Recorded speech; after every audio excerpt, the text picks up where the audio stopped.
Welcome to citizens pulse. నేను మీ రాజేష్.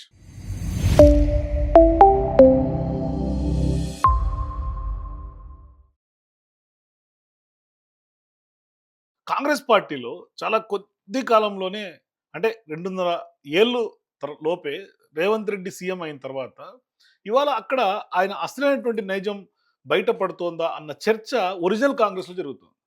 అంటే ఇవాళ చాలా షార్ట్ పీరియడ్‌లో వలసల కాంగ్రెస్ వర్సెస్ అసలైనటువంటి కాంగ్రెస్ అని ఒక పెద్ద ఎత్తున యుద్ధ వాతావరణం లాగా కాంగ్రెస్ పార్టీలో కలకలం స్టార్ట్ అయిపోయింది. అంటే ఇక్కడ ఒరిజినల్ కాంగ్రెస్ నాయకులు, సీనియర్లందరూ కూడా కాంగ్రెస్ పార్టీలోనే అంతర్గతంగా తిరుగుబాటు మొదలైపోయింది. ఇవాళ జీవన్ రెడ్డి బీఆర్ఎస్ పార్టీలో చేరటం, ఆయన కాంగ్రెస్‌ని వీడటం కూడా చాలామంది సీనియర్ నాయకులు అంతర్గతంగా మేము చర్చించుకుంటామని జగ్గారెడ్డి లాంటి వాళ్ళు మాట్లాడటం. ఇదంతా చూస్తుంటే ప్రధానంగా ముఖ్యమంత్రిగా ఉన్నటువంటి రేవంత్ రెడ్డి, ఆయనకు సంబంధించినటువంటి పరిపాలన, నాయకత్వం పైన పార్టీ సీనియర్‌ల్లో ఒక రకమైనటువంటి భ్రమలు, పొరలు తొలగిపోయినాయి. అంటే ఆయన తొక్కుకుంటూ వచ్చినా అని మాట్లాడినటువంటి రేవంత్ రెడ్డి గారి వ్యాఖ్యలు, అణిచివేత, అవమానాలు ఇవన్నీ కూడా కాంగ్రెస్ పార్టీ ఒరిజినల్ సీనియర్ నాయకులు భరించలేక ఒక్కరొక్కరు తమ అసంతృప్తిని బాహటంగానే చెప్తూ ఉన్నారు. ప్రధానంగా రేవంత్ రెడ్డి కాంగ్రెస్‌లోకి రావటానికి, ముఖ్యమంత్రి కావటానికి ఏ సామాజిక వర్గం అయితే అండగా నిలిచిందో, ఏ సామాజిక వర్గం అయితే సహకరించిందో, అదే సామాజిక వర్గం నుంచి ఇప్పుడు ఆయన వ్యవహార శైలి పైన మండిపడుతున్నటువంటి పరిస్థితి. అంటే రుసరుసలాడిపోతున్నారు. సలసల కాగిపోతున్నారు. మరి మొదటి నుంచి కాంగ్రెస్‌కు అండగా నిలుస్తూ వచ్చినటువంటి రెడ్డి సామాజిక వర్గం సీఎంకు దూరంగా జరిగేందుకు సిద్ధమవుతున్నటువంటి పరిస్థితులు కనిపిస్తున్నట్టుగా కనిపిస్తుంది. అంటే ఇందుకు జగిత్యాలకు చెందినటువంటి సీనియర్ నాయకులు జీవన్ రెడ్డి ఆయన ఉదంతమే ఉదాహరణగా మనకు స్పష్టంగా చెప్పుకోవచ్చు. ఇప్పటికే ఆ కోవలో అదే లైన్‌లో కోమటిరెడ్డి రాజగోపాల్ రెడ్డి అయినా, అనిరుద్ రెడ్డి అయినా, జగ్గారెడ్డి లాంటి వ్యక్తులు స్పష్టంగా అనేక సందర్భాల్లో తమ తమ యొక్క అసంతృప్తిని వేదికలు వేరైనా లైన్ ఒకటేలాగా వాళ్ళ యొక్క అభిప్రాయం వ్యక్తం చేస్తూ వస్తూ ఉన్నారు. మరి రేవంత్ రెడ్డిని పిలిచి సలహాదారు పదవి కట్టబెట్టినటువంటి పోచారం శ్రీనివాసరెడ్డి కూడా ఈ మధ్య కాలంలోనే బహిరంగంగా గత ప్రభుత్వ హయాంలో ఏ విధంగా ఉండే, ఇప్పుడు ఏ విధంగా ఉంది అని అసహనం వ్యక్తం చేసినటువంటి పరిస్థితి ఇప్పుడు కాంగ్రెస్ పార్టీలో కాకపుట్టిస్తూ ఉంది. అంటే ఒక రకంగా డైరెక్ట్‌గా రెడ్డి సామాజిక వర్గం అంతా రేవంత్ రెడ్డి గారి పాలన మీద, ఇప్పుడున్నటువంటి కాంగ్రెస్ ప్రభుత్వం మీద అసంతృప్తి స్పష్టంగా కనిపిస్తోంది. మరి రాష్ట్ర రాజకీయాల్లో విప్లవాత్మకమైనటువంటి మార్పులు కనిపిస్తున్నాయి అని కూడా రాజకీయంగా చెప్పుకోవచ్చు.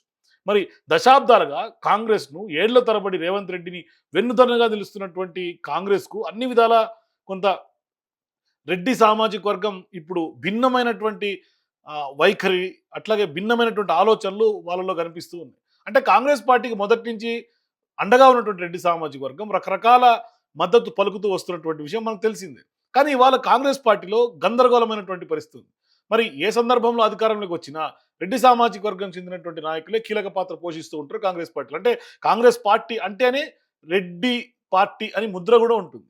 మరి పార్టీకి, పార్టీ అభ్యర్థులకు ఆదాయ వనరుల నుంచి మొదలుకుంటే అనేక అంశాలు వాళ్ళ అవసరాలను కూడా ఇదే సామాజిక వర్గం చెందినటువంటి నాయకత్వమే సమకూరుస్తూ వస్తూ ఉంది ఇప్పటిదాకా. మరి 2.5 ఏళ్ల క్రితం తెలంగాణలో జరిగినటువంటి అసెంబ్లీ ఎన్నికల సమయంలో కూడా రెడ్డి సామాజిక వర్గం పోలరైజ్డ్‌గా మారి కాంగ్రెస్‌ను అట్లాగే రేవంత్ రెడ్డికి బాహాటంగా మద్దతు ప్రకటించినటువంటి వ్యవహారం కూడా మనం స్పష్టంగా చెప్పుకోవచ్చు. మరి ఇప్పుడు కాంగ్రెస్ అధికారంలోకి రావటం, రేవంత్ రెడ్డి సీఎం కావటంతో రెడ్డి సామాజిక వర్గంది చాలా కీలక పాత్ర అని కూడా మనం చెప్పడంలో ఎటువంటి అతిశయోక్తి లేదు.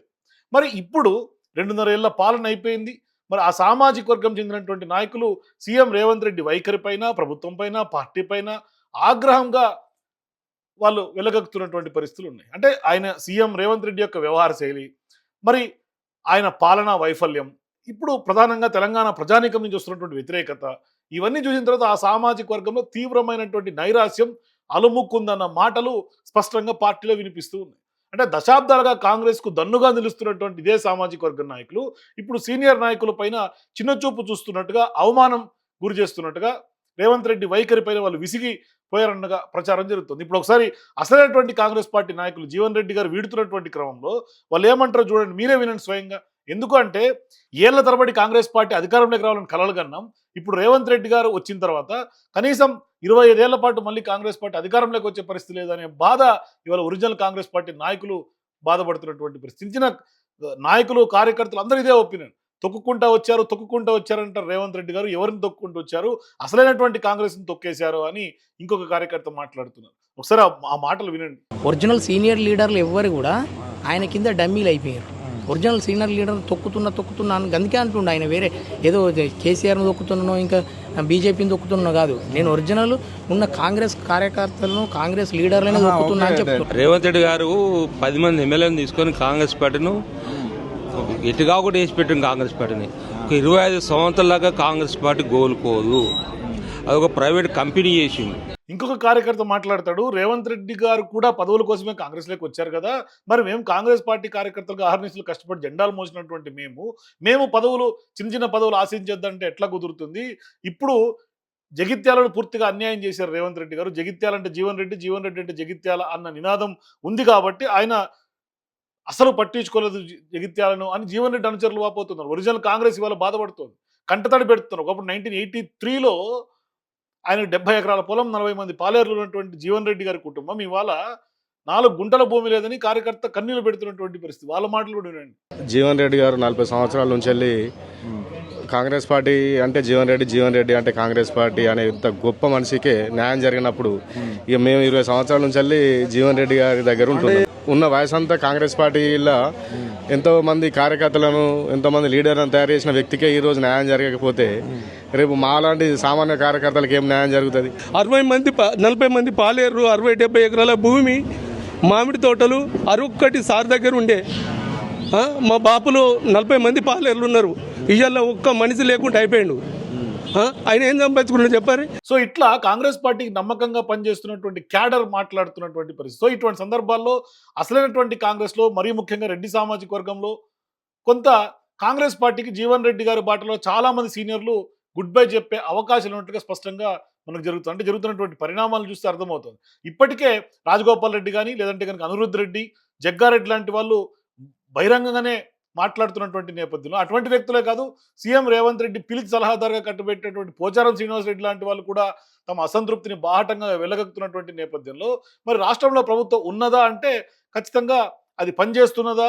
ఇంత ఘోరంగానా ఈ రాజకీయం పాడైపోను అని ఆయన దరిద్రపు రాజకీయం అంటూ పోచారం శ్రీనివాస్ రెడ్డి చేసినటువంటి వ్యాఖ్యలు కూడా ఇప్పుడు పెద్ద ఎత్తున చర్చనీయాంశంగా మారుతున్నాయి. మరి ఇప్పుడు ఒక రకంగా చెప్పాలంటే జరుగుతున్నటువంటి వలసలు కూడా రివర్స్ వలసలుగా కొనసాగుతుంది రాష్ట్ర రాజకీయాలు. అంటే ఇది ఒక పెక్యులర్ అయినటువంటి సిచ్యువేషన్ పొలిటిక్స్లో. ఎందుకంటే రివర్స్గా వలసలు జరుగుతాం అనేది ఒక విడ్డూరంగా అనిపిస్తుంది. ఎందుకంటే అధికార పార్టీలకి పదవుల కోసం అధికార పార్టీలకి అందరూ జాయిన్ అవుతారు. కానీ ఇక్కడ ప్రతిపక్ష పార్టీ బీఆర్ఎస్లో చేరేందుకు కాంగ్రెస్ పార్టీ నాయకులు ముందుకు వస్తున్నారు అంటే, జీవన్ రెడ్డి బాటలో నడిచేందుకు చాలామంది సీనియర్లు సిద్ధమవుతున్నారు అంటే మరి ఎవరు బలపడుతున్నట్టు? రాజకీయంగా ఇది ఒక కొత్త చర్చకు దారితీస్తుంది ఈ యొక్క చేరిక. మరి కేసీఆర్ పైన పోటీ చేసినటువంటి జీవన్ రెడ్డినే బీఆర్ఎస్ పార్టీ సాధారణంగా ఆహ్వానం చేసి గౌరవించినటువంటి నేపథ్యంలో ఆయన బాటలో చాలా మంది సీనియర్లు కూడా ఇప్పుడు కాంగ్రెస్ని వీడే అవకాశాలు ఉన్నట్టుగా తెలుస్తోంది. గతంలో పొన్నాల లక్ష్మయ్య గారు సీనియర్ నాయకులు ఆయన పార్టీని వీడారు. ఇట్లా చెప్పుకుంటూ పోతే చాలా మంది ఉన్నారు. సో ఇప్పుడు సాంప్రదాయానికి విరుద్ధంగా కాంగ్రెస్ మద్దతు ఇస్తూ వచ్చినటువంటి ఆ సామాజిక వర్గం చెందినటువంటి నేతలే జీవన్ రెడ్డి బాటలో పార్టీ మారేందుకు సిద్ధమవుతున్నట్లుగా స్పష్టంగా అర్థమవుతుంది. మొత్తం మీద ఇవాళ కాంగ్రెస్ పార్టీలో జీవన్ రెడ్డి ప్రభావం అయితే స్పష్టంగా కనిపిస్తోంది.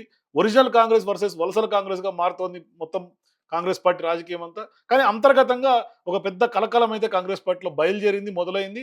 భవిష్యత్తులో ఎటువంటి పరిణామాలు దారితీస్తే మీరు కూడా మీ అభిప్రాయాల కింద నాకు కామెంట్స్ తెలియజేయండి. For more videos please watch citizens pulse.